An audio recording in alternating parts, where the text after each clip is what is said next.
Tonight I'm going to my caucus and vote for Hillary.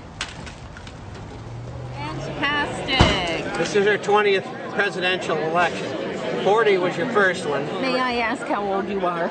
I'm 102.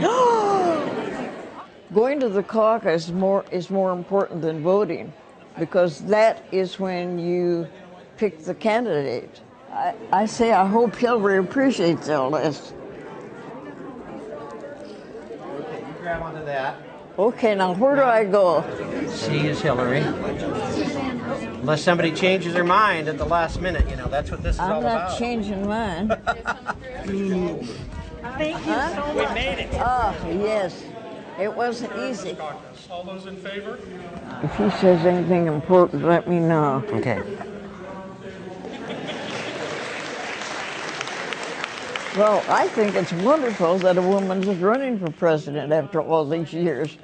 And I'm real excited about it, and I think she ought to win. I'm holding the letter that I wrote to Hillary. Dear Madam Secretary, in my first century of life, I have seen many incredible things.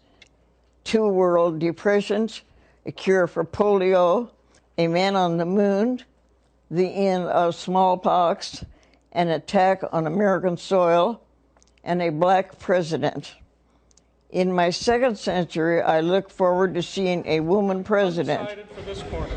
So this is the time during the caucus that we break into preference groups.